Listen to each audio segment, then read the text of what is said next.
નવી સવારમાં આજે એક પાવન પોઝિટિવ સ્ટોરી લઈને તમારી સમક્ષ હાજર થયો છું.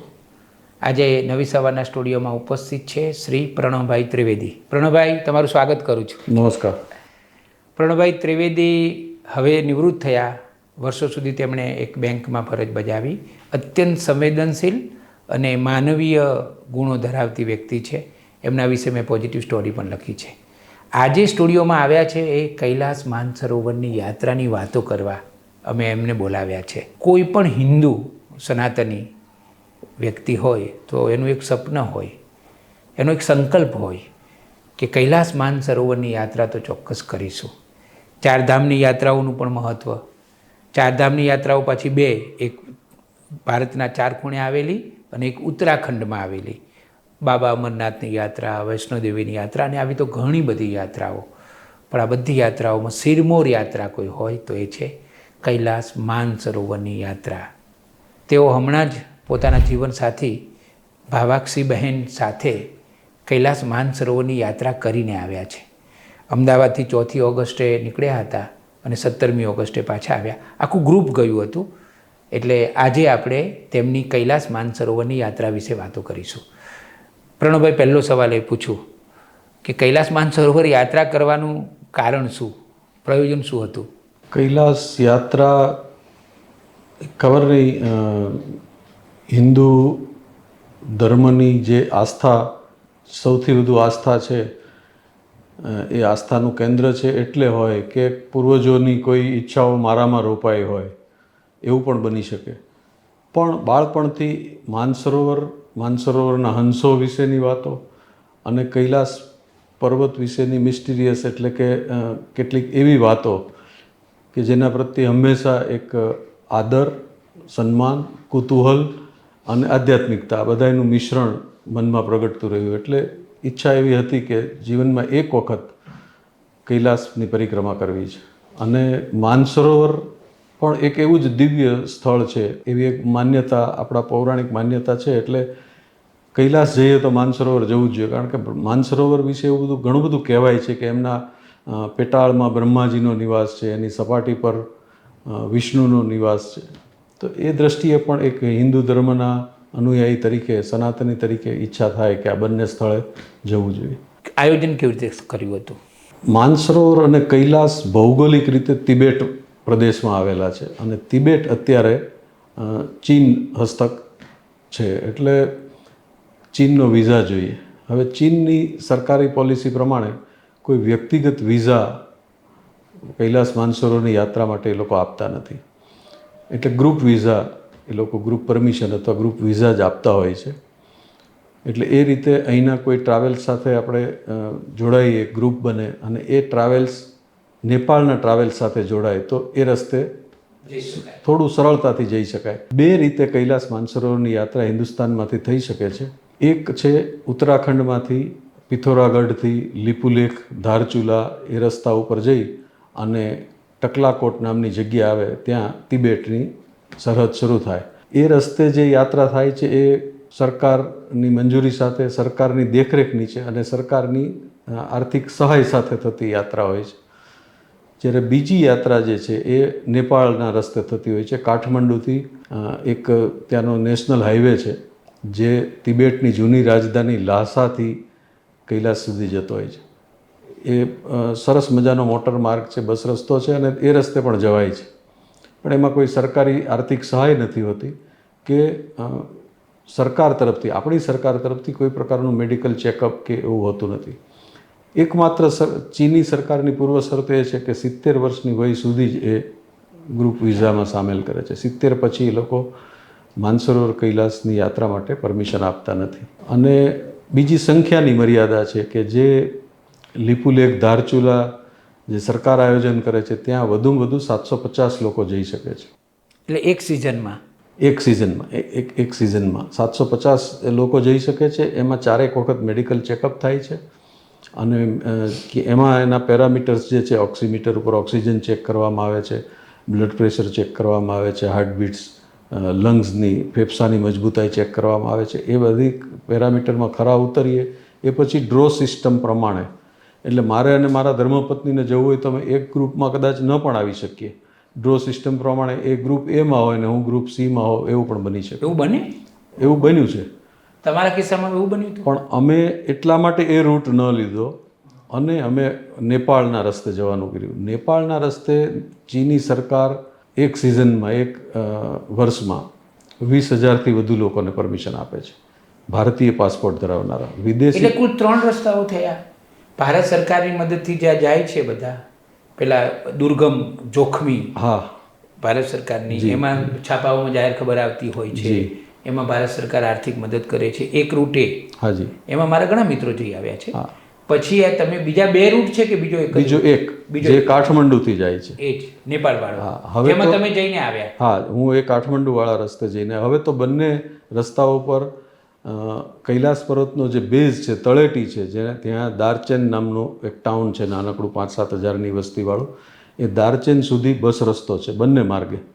એટલે હવે પહેલાં જેટલી દુષ્કર નથી, પણ જે દુષ્કર છે એ પરિક્રમા અને કૈલાસ પર્વત આસપાસનો વિસ્તાર, એની યાત્રા દુર્ગમ અને દુષ્કર ગણાય છે. એના 2 કારણો છે કે ત્યાં વેજીટેશન એટલે કે વનસ્પતિ નથી, ત્યાંના પહાડો ઉપર ઘાસ પણ નથી, એટલે બરફ જ છે. એટલે બરફ પણ નથી, પથ્થર અને માટી જ છે. બરફની આપણે વાત કરી તો કહું કે કૈલાસ પર્વત જ્યાં સ્થિત છે એ પર્વતમાળાની આજુબાજુ એ જ ઊંચાઈએ 8-10 પર્વતો આવેલા છે, પણ બરફ માત્ર કૈલાસ ઉપર છે. આજુબાજુના કોઈ શિખરો પર બરફ નથી. પણ ત્યાં વનસ્પતિ નહીં હોવાને કારણે ઓક્સિજનની ખૂબ જ કમી છે. આપણે અહીંયા જે ઓક્સિજન અહીંની હવામાં શ્વસીએ છીએ એ માનો કે એને 10 ગણીએ તો ત્યાં 3 છે.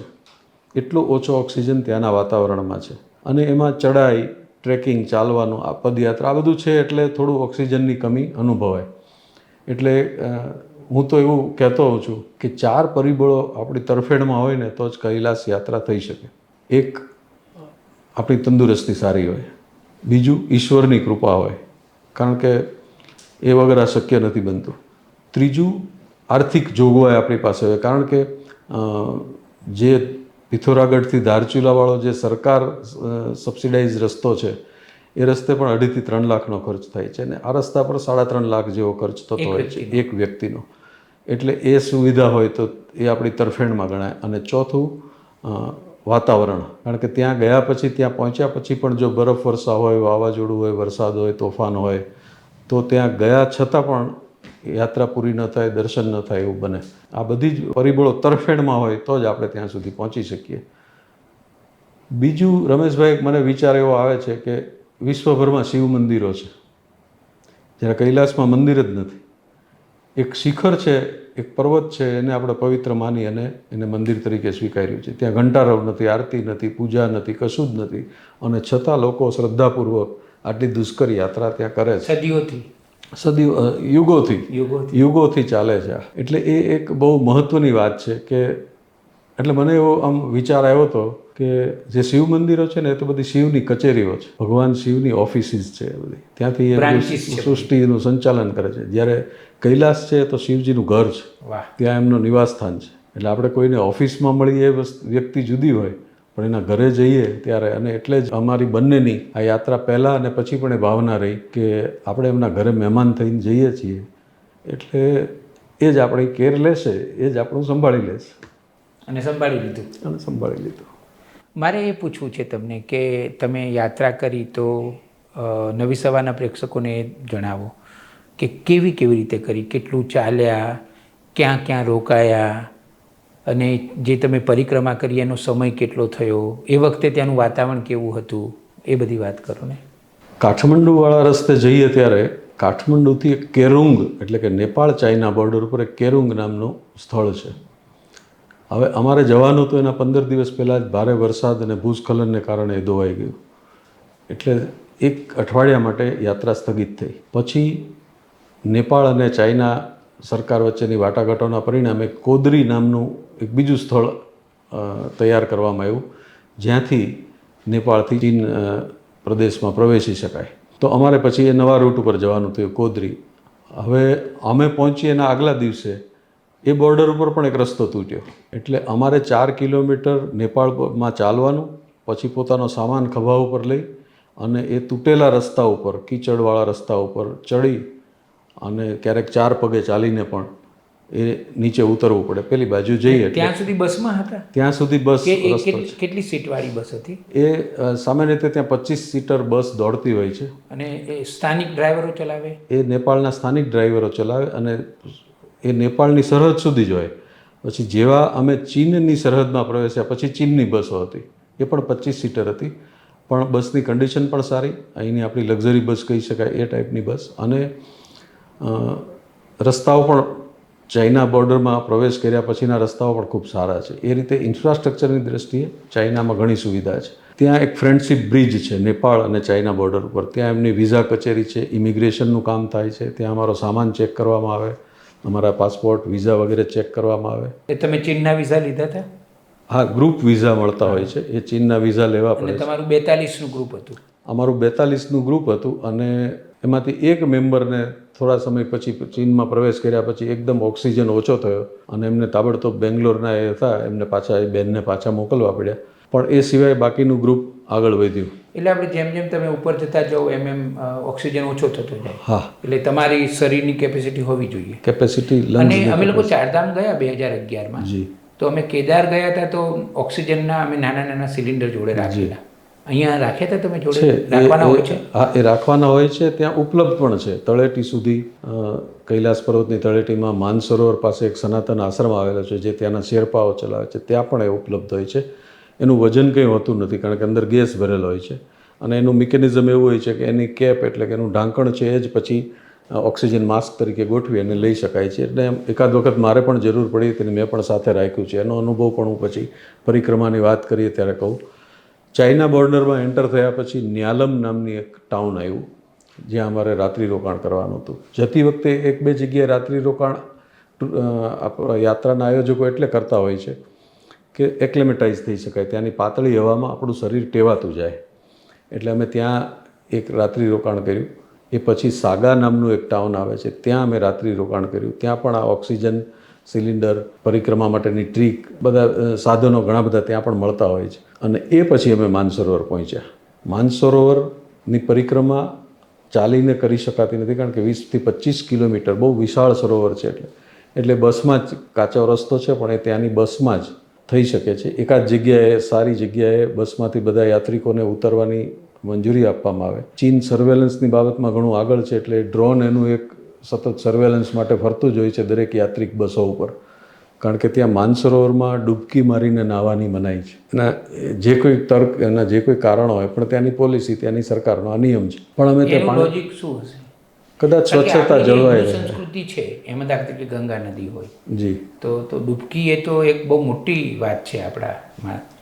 પણ ત્યાંથી પાણીની બકેટ ભરી અને થોડે દૂર લઈ જઈને નાહી શકાય. એટલે નાહવાની પાણીની અંદર નાહવાની કદાચ ચોખ્ખાઈની દ્રષ્ટિએ સ્વચ્છતા અથવા એની પવિત્રતા જળવાઈ રહે એવો પણ હેતુ હોય. પણ એક જગ્યાએ અમને બસમાંથી ઉતારી અને ત્યાં પગ બોળીને પૂજા કરવાની, અર્ઘ્ય આપવાની મંજૂરી આપવામાં આવી.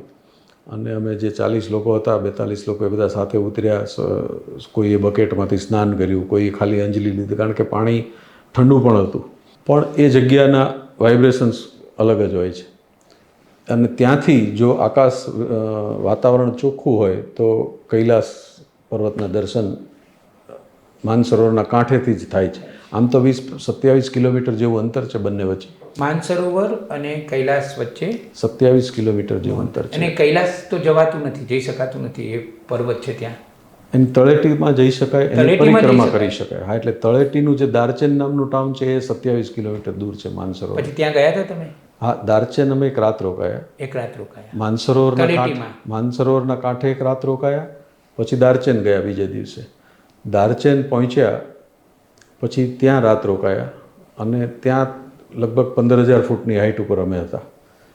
પરિક્રમા દરમિયાન ડોલમાલા પાસ એક એવું સ્થળ આવે છે કે જે 18,000 ફૂટની હાઇટ ઉપર છે અને ત્યાં સૌથી વધારે ઓક્સિજનની કમી હોય છે. તળેટીના ટાઉનમાં પહોંચ્યા પછી એક રાત રોકાયા પછી અમારા ગ્રુપને જે માર્ગદર્શન આપવામાં આવ્યું એ પ્રમાણે સવારે 6 વાગે અમારે પરિક્રમા શરૂ કરવાની હતી. કૈલાસ પરિક્રમાની શરૂઆત કરતાં પહેલાં ત્યાં નક્કી કરવાનું હોય છે કે તમારે ઘોડા ઉપર કે ખચ્ચર ઉપર કરવી છે કે ચાલીને કરવી છે. ત્યાંની સરકારના નિયમો પ્રમાણે જો તમે ઘોડો ઉપર જવાનું નક્કી કરો અને ઘોડા માટેનું પેમેન્ટ કરો તો સાથે એક પોર્ટર ફરજિયાત છે કે તમે તમારો સામાન ઘોડા ઉપર ન લાદો, એટલે તમારો સામાન ઉપાડવા માટે એક પોર્ટર રાખવો પડે. ચાઇનીઝ યુઆનમાં એ લોકોને પેમેન્ટ કરવાનું હોય છે ત્યાંની કરન્સીમાં, પણ ભારતીય ચલણ પ્રમાણે એ પોર્ટર અને ઘોડાનો ખર્ચ 50,000 રૂપિયા આવે છે. એક વ્યક્તિ ઘોડો અને પોર્ટર કરે એટલે 50,000 રૂપિયા પેમેન્ટ કરવું પડે છે. એ પછી કોઈને ચાલીને જવું હોય તો એકલો પોર્ટર પણ રાખી શકે, એનો લગભગ 15,000 જેવો ખર્ચ આવે. એ 3 દિવસ પરિક્રમાના 3 દિવસ લાગે છે. 3 દિવસ આપણી સાથે જ રહે. પણ મારા પર ઈશ્વરની કૃપા હશે વિશેષ કે મેં બેમાંથી એકે સુવિધાઓ નહોતી લીધી અને મારો સામાન મેં જાતે લઈ અને પરિક્રમા કરવાનું નક્કી કર્યું હતું. અને એના માટે એક બહુ સરસ વાત કહું આપને કે મેં જવાનું નક્કી કર્યું એ પહેલાં મેં એક ફોટોશોપ કરી અને મારા મોબાઈલમાં એક પિક્ચર રાખેલું કે અમે બંને કૈલાસની તળેટીમાં ઊભા છીએ. એટલે મેનિફેસ્ટેશન અથવા સ્વસૂચના કે અમે અમારી જાતને સતત કયા કર્યું કે આપણે અહીં પહોંચવાનું છે અને એ પ્રમાણે અમે પહોંચી પણ શક્યા. એટલે આ તો એક નુસ્ખો અમે જે અમલમાં મૂક્યો. ના, નુસ્ખો નથી, આ એક સરસ સંકલ્પ છે અને ભાવના છે જેને વિઝ્યુલાઇઝેશન પણ કહે છે. અને હવે પછી એક પરિક્રમાની વાત કરું કે જે કુલ પરિક્રમાનું કિલોમીટર કેટલા? પરિક્રમા કુલ 50 કિલોમીટર જેવી થાય છે. એમાં પહેલા દિવસે 14 કિલોમીટર, બીજા દિવસે 24 કિલોમીટર અને ત્રીજા દિવસે 12 કિલોમીટર આવી પરિક્રમા હોય છે. એટલે દારચેનથી અમે શરૂ કરીએ અને તળેટીમાં એક યમદ્વાર નામની જગ્યા છે. આ યાત્રા ધાર્મિક આધ્યાત્મિક હોવાને કારણે એવું કહેવાય છે કે યમદ્વારમાંથી પસાર થવાનું, મૃત્યુના ભયને ભૂલાવીને યાત્રા શરૂ કરવાની. એટલે એ જ એની કઠિનતાનો પુરાવો છે કે શું થશે એ ખબર નથી. યાત્રા દરમિયાન એવા પણ કિસ્સાઓ બન્યા છે કે ઓક્સિજનના અભાવે કે શારીરિક તંદુરસ્તીના અભાવે ત્યાં જ કોઈએ પ્રાણ ત્યાગ્યા હોય, એવા પણ કિસ્સા બન્યા છે ભૂતકાળમાં. તમારા વખતે તો થયું? અમારા ગ્રુપમાં કે અમારી સાથેના બીજા 2 ગ્રુપ જે હતા એમાં ક્યારેય આવું ઈશ્વર કૃપાથી ન બન્યું, પણ આવું બન્યું છે. એટલે યમદ્વારમાંથી પસાર થવાની એક ઘટના આપણને એક જુદા જ પ્રકારનો વિચાર પ્રક્રિયામાંથી પસાર કરે. કારણ કે આપણી સામાન્ય રૂટીન લાઈફમાં આપણે મૃત્યુ વિશે બહુ વિચારતા નથી કે મૃત્યુ માટેની કોઈ તૈયારી હોતી નથી આપણી માનસિક. તો એ એક બહુ સરસ શરૂઆત હતી. અને યમદ્વારથી 14 કિલોમીટરની યાત્રા પૂરી કરીએ, આખો દિવસ લગભગ લાગે. એ દરમિયાન કૈલાસ પર્વતના 3 ફેસ જોવા મળે છે. કૈલાસ પર્વતનો આકાર છે ને એ પિરામિડ જેવો છે. એટલે એના દરેક 4 દિશામાં, અને સમહાવ કૈલાસ પર્વત સાથે 4નો આંકડો જોડાયેલો છે. 4 દિશામાં એનું મુખ છે, 4 નદીઓ એમાંથી નીકળે છે. એ 4 નદીઓ નીકળે છે, પ્લસ એના 4 દિશાઓના જે મુખ છે એ બાજુ 4 બાજુ જુદા જુદા રત્નો મળી આવે છે 4 પ્રકારના. એની પણ એક બહુ સરસ માન્યતા છે. તો એટલે 4 સાથે આ કૈલાસ પર્વતને કંઈક સંબંધ છે. જે 4 નદીઓ નીકળે છે, સતલજ એમાંથી નીકળે છે, બ્રહ્મપુત્રા એમાંથી નીકળે છે. અને મેં જે સાગા ટાઉનમાં અમે રોકાએ વાત કરી એ બ્રહ્મપુત્રાના કાંઠા ઉપર આવેલું ટાઉન હતું. તો સતલજ નીકળે છે, બ્રહ્મપુત્રા નીકળે છે, કરનાલ નદી ત્યાંથી, કરનાળી કહેવાય છે, એ નદી ત્યાંથી નીકળે છે, અને સિંધુ નદી, એ જુદી જુદી 4 દિશામાંથી નીકળે છે અને 4 દિશાઓમાં જાય છે, અલગ અલગ દિશામાં. સામાન્ય રીતે નદીઓ ઉત્તરથી દક્ષિણ તરફ વહે છે આપણે ત્યાં, પણ આ 4 નદીઓ જુદી જુદી દિશામાં જાય છે. એવી જ રીતે આ 4 દિશાઓમાં જુદી જુદી વસ્તુઓ પણ મળી આવી છે. કારણ કે ભૌગોલિક રીતે છે ને એને ઉર્જાનું કેન્દ્ર માનવામાં આવે છે, અને કૈલાસ પર્વત ઉર્જાનું કેન્દ્ર છે, જબરદસ્ત ઉર્જાનું કેન્દ્ર છે. અને ત્યાંના અમુક મિત્રોએ એવું અમને કહેલું કે તમને રસ્તામાં રત્નો પણ કદાચ જોવા મળે, પણ તમે લેશો નહીં, કારણ કે ક્યાંક કોઈક નેગેટિવ ઉર્જા આમાં કામ કરતી હોય એવું બને. પણ એ ભૂમિમાં પ્રવેશ્યા પછી, એ જગ્યાએ નજીક ગયા પછી, કૈલાસ પર્વતની સામે ઊભા રહ્યા પછી, આ બધી સ્થૂળ વસ્તુઓ પ્રત્યે ધીરે ધીરે આપણી લાલસા, આપણી લાલચ, આપણું આકર્ષણ ઓછું થતું હોય એવું અનુભવાય છે. અને એ પરિક્રમાના પહેલા દિવસે દેરાપુક નામની જગ્યાએ 14 કિલોમીટર ચાલીને અમે પહોંચ્યા. દેરાપુકથી બીજે દિવસે સવારે નીકળીને 24 કિલોમીટર પછી અમે જુથલપુક નામની જગ્યાએ પહોંચ્યા. આ બંને જગ્યાએ, દેરાપુક અને જુથલપુક બંને જગ્યાએ ત્યાંના શેરપા સંઘે મોટા મોટા ભવનો બનાવ્યા છે. એક રૂમમાં 4-5 વ્યક્તિઓ રહી શકે એવી સુવિધાઓ પણ છે. અને 3-4 માળના બિલ્ડિંગ છે.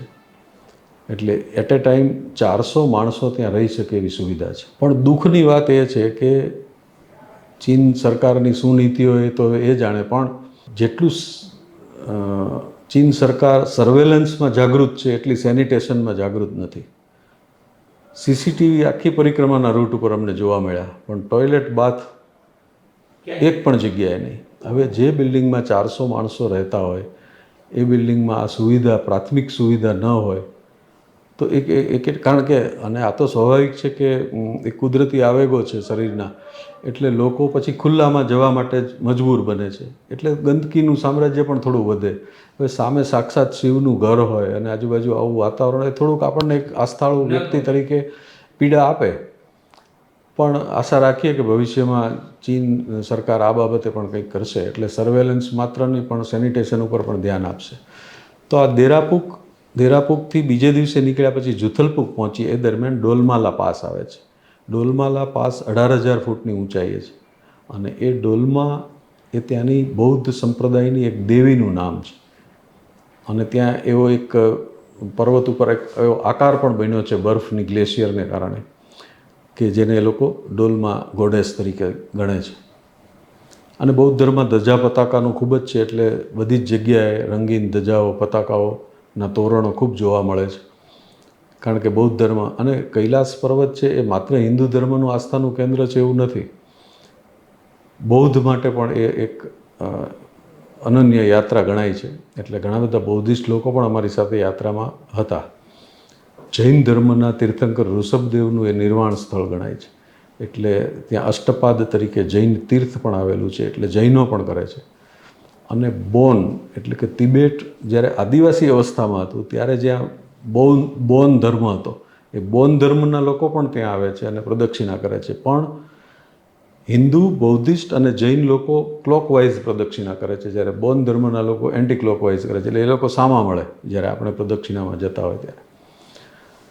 તો આ ડોલમાલા પાસ ખૂબ જ ઊંચાઈ ઉપર આવેલો છે અને ત્યાં ઓક્સિજનની સામાન્ય રીતે બધાને જરૂર પડે છે. 18,000 ફૂટની હાઇટ હોય, કારણ કે કૈલાસ પર્વત 20,000 ફૂટની એનું શિખર 20,000 ફૂટ, એટલે 2,000 ફૂટ નીચે જ હોય.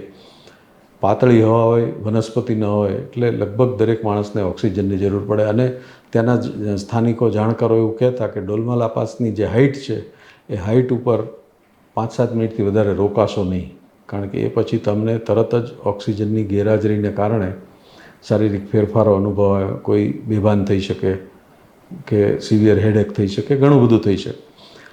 એટલે એ એક અનન્ય અનુભૂતિ હતી.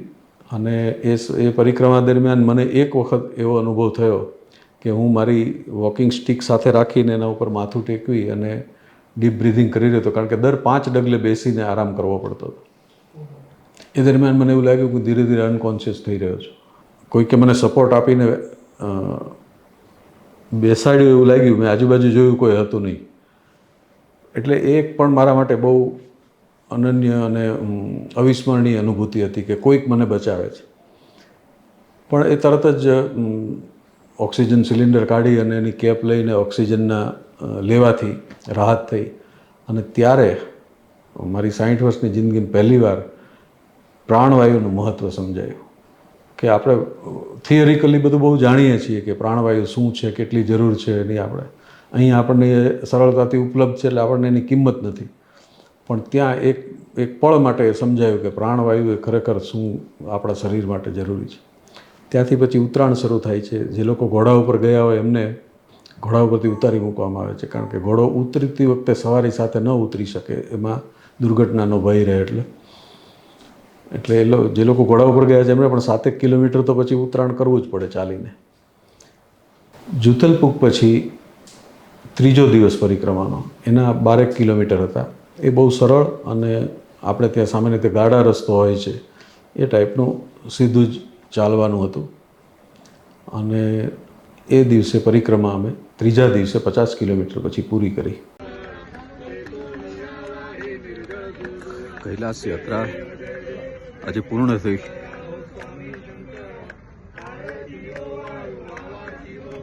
કઠિન ગણાતી સ્થૂળથી સૂક્ષ્મ તરફ, સાકારથી નિરાકાર તરફ લઈ જતી આ યાત્રા એક અનન્ય અનુભવ છે. ઈશ્વર સૌની યાત્રા સુખદ બનાવે. અને ફરી દારચેન જ્યાંથી અમે શરૂ કરી હતી એ જ ટાઉનમાં આવ્યા. પ્રણવભાઈ, આ બે જગ્યાએ રોકાયા તમે, જી. એ રોકાયા ત્યારે રાત્રિનો અનુભવ કેવો હતો? તમે બહાર રાતમાં કૈલાસ પર્વત કેવો જોયો? તમે બહાર જોયો તો તમે? હા, રાત્રિની અનુભૂતિઓ છે ને રમેશભાઈ, માનસરોવરના કાંઠે વધારે હોય છે.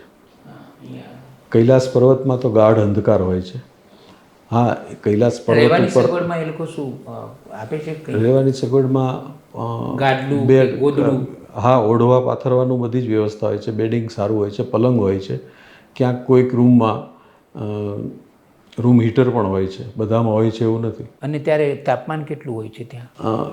બીજા દિવસે જ્યાં રાત્રે મેં રોકાયા ત્યાં -1 જેવું તાપમાન હતું. -1? હા, અને પહેલા દિવસે જ્યાં રોકાયા ત્યાં 3 થી 4 ડિગ્રી તાપમાન હતું. એટલે ઠંડી રાત્રે તો ઘણી લાગે જ છે. સુવિધાઓની દ્રષ્ટિએ સારું છે. માત્ર એક જ અડચણ છે જે મેં વાત કરી, સેનિટેશનની. રાત્રિની અનુભૂતિની વાત કરીએ તો માનસરોવરમાં અમે ગયા પહેલાં પણ અમને ઘણા બધા લોકોએ કહ્યું હતું, આપણા કેટલાક સંતોએ પણ એમના પોતાના ઇન્ટરવ્યૂમાં કહ્યું છે કે માનસરોવરમાં બ્રહ્મ મુહૂર્ત દરમિયાન દેવો અને સાક્ષાત શિવ માનસરોવરમાં સ્નાન માટે આવે છે. એટલે ઘણાને ઘણી અનુભૂતિ થાય છે. ક્યારેક કોઈક આકાશમાંથી પ્રકાશનો લીસોટો કોઈકને દેખાયો એવી પણ વાતો આવે છે. પાણીનો ખળભળાટ સંભળાય, કશું દેખાય નહીં પણ પાણીનો ખળભળાટ સંભળાય. અમે આયોજન એવું કર્યું હતું કે અમે રક્ષાબંધનની પૂર્ણિમા જે છે આપણી, એ પૂર્ણિમાના દિવસે ત્યાં હોઈએ. પૂર્ણિમા હતી પણ વાદળો એટલા બધા હતા અને ધોધમાર વરસાદ ચાલુ હતો. છતાં અમે 15-20 લોકો જેમને આ પ્રકારની એક ઉત્કંઠા હતી, અમે રેઇનકોટ પહેરી, છત્રી લઈ અને સવારે 4:30 સુધી માનસરોવરના કાંઠે અમે બેઠા.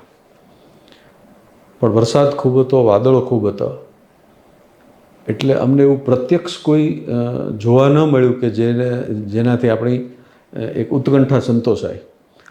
પણ એક વસ્તુ અનુભૂતિના ક્ષેત્રમાં અમને સતત એવી લાગી કે કોઈક અહીંયા છે આસપાસ. કારણ કે 2-3-3ના ગ્રુપમાં અમે થોડા દૂર અંતરે બેઠેલા. કોઈ બોલતું નહોતું, બધા ચૂપ હતા. દરેકના મનમાં ઓમ નમઃ શિવાયનો જાપ ચાલી રહ્યો હતો.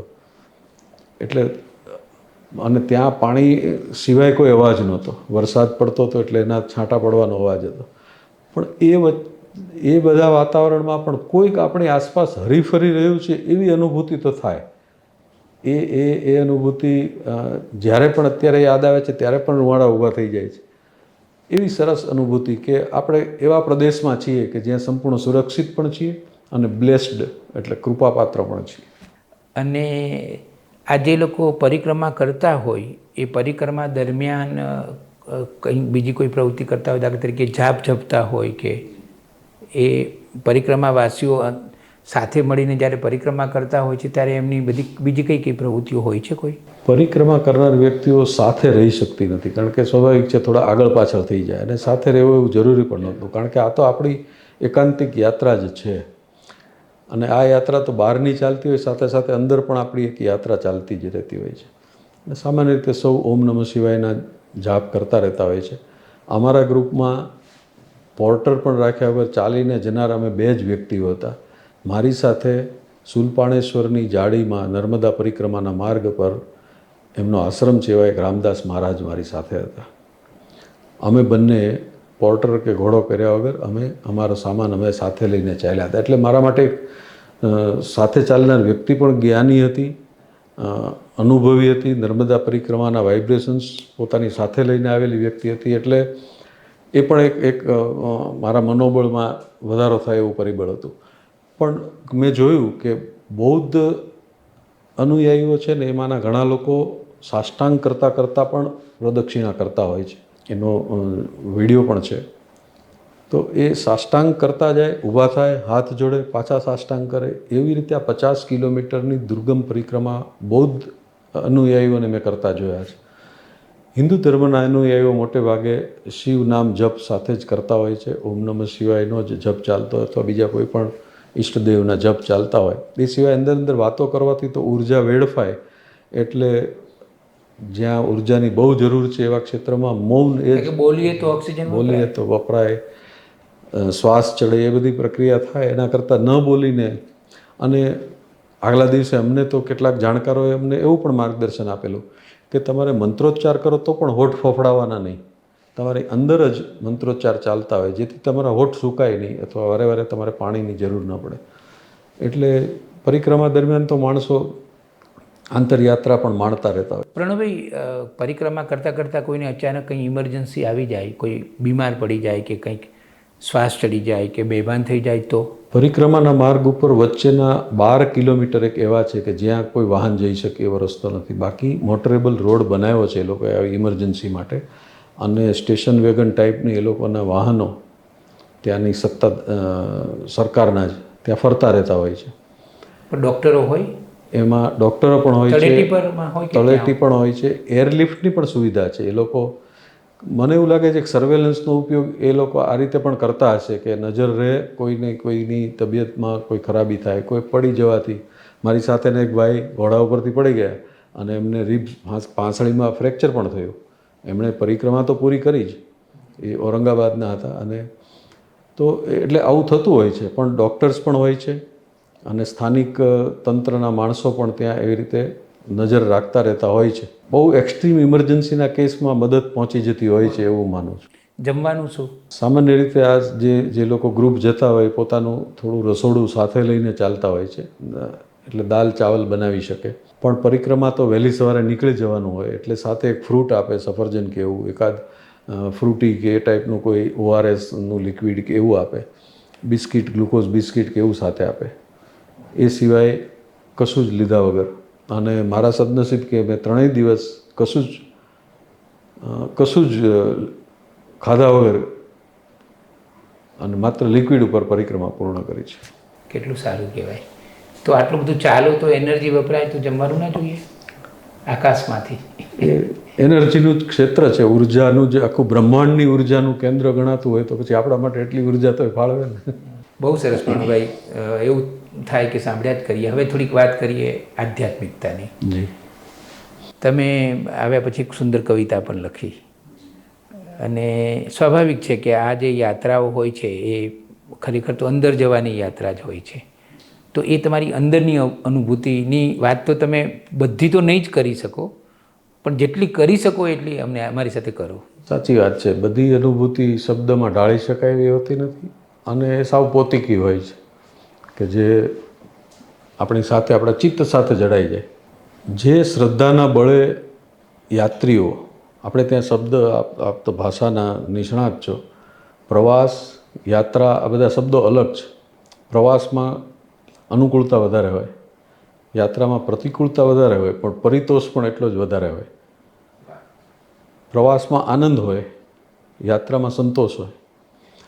તો આ એક યાત્રા છે, અને અહીં જે સારું મળ્યું, ખરાબ મળ્યું, એ બધું જ ઈશ્વરનો પ્રસાદ ગણીને જો ચાલીએ તો આ યાત્રા દુર્ગમ છે, દુષ્કર છે, મુશ્કેલ છે, પણ અશક્ય નથી. ખરેખર આધ્યાત્મિક યાત્રા જ છે. મેં શરૂઆતમાં કહ્યું એમ, ત્યાં મંદિર નથી, ઘંટારાવ નથી, પૂજા નથી, આરતી નથી, અર્ચના નથી, નગારું નથી, ડમરું નથી, કશું જ નથી. આમ જોઈએ તો આ યાત્રા છે ને એ સાકારથી નિરાકાર તરફની યાત્રા છે. આ યાત્રા સ્થૂળથી સૂક્ષ્મ તરફની યાત્રા છે. આ યાત્રા અહમથી શિવોહમ સુધીની યાત્રા છે. આ યાત્રા જીવથી શિવ સુધીની યાત્રા છે. આ યાત્રા અહમ બ્રહ્માસ્મિનો અંશ અનુભવવાની યાત્રા છે ખરેખર. અને એવી શ્રદ્ધા સાથે જઈએ તો જ આ યાત્રા ફળે છે. સૂક્ષ્મ, સ્થૂળથી સૂક્ષ્મ એટલે કે મેં શરૂઆતમાં હમણાં કહ્યું એમ કે એ યાત્રાના માર્ગ પર માણિક, રત્ન, કેટલાક સુવર્ણ, રજ, એવું બધું જોવા મળે છે. યાત્રા શરૂ નહોતી કરી ત્યારે અમને એમ હતું કે આવું કંઈક આપણને મળી જાય તો કેવું સારું. પણ જ્યારે અમે કૈલાસ માનસરોવરની સામે પહોંચ્યા ત્યારે આ બધા જ વિચારો ખરી પડ્યા. આ એક અનન્ય આધ્યાત્મિક અનુભવ છે. એ કશું લેવા ક્યાં આવ્યા છીએ. એટલે કદાચ રસ્તામાં એવું મળ્યું હશે તો પણ અમે પ્રત્યે બેધ્યાન રહી શક્યા એ એ એ યાત્રાની એક સમજણની ઈશ્વરની કૃપા ગણાય. બીજું મારો એક અંગત અનુભવ, આધ્યાત્મિક અનુભવ કહું તો, અમે ચાલ્યા હતા, હું આપને વિડીયો પણ આપીશ. અમે ચાલતા હતા, રસ્તામાં પથ્થરો હતા, ગોળાકાર પથ્થરો હતા. સામાન્ય રીતે ગોળાકાર પથ્થરો નદીના વહેણમાં હોય, પણ અહીંયા પર્વતોમાં પણ ગોળાકાર પથ્થરો જોવા મળતા હતા. મને એમ થયું કે આ બધા જ પથ્થરો નથી, પણ એવા અનેક સૂક્ષ્મ જીવ છે કે જેને પથ્થર થવાનો અભિશાપ એના કર્મોએ આપ્યો છે, અને એ બધા શિવ તરફ માથું નમાવીને સૂતા છે અને પોતાની મુક્તિની રાહ જોઈ રહ્યા છે.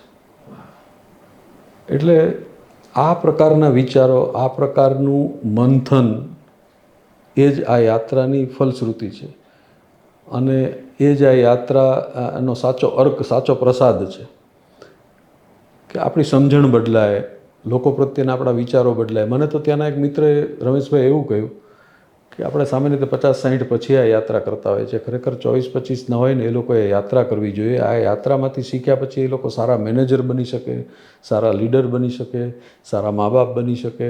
એટલું બધું એનું વૈચારિક પરિવર્તન આ યાત્રા કરી શકે છે. એટલે પછી આખું જીવન વધારે સારી રીતે જીવી શકે. વધારે સારી રીતે એના કન્સેપ્ચ્યુઅલ ક્લેરિટી જે એની વધારે આવે એ જરૂરી છે. છેલ્લે એક લીટીમાં કેવી હોય કે કૈલાસની યાત્રાનો એક લીટીમાં સાર શું તમારી દૃષ્ટિએ? એક જ વાક્યમાં આ કૈલાસ યાત્રાનો સાર કહેવો હોય તો એમ કહી શકાય કે જે વ્યક્તિ આ યાત્રા કરવા જાય છે એ જ વ્યક્તિ પાછો આવતો નથી. ટ્રાન્સફોર્મેશન, સંપૂર્ણ પરિવર્તનની યાત્રા છે. પ્રણવભાઈ, ખરેખર આ નવી સવાર માટેની એક ધન્ય મુલાકાત હતી.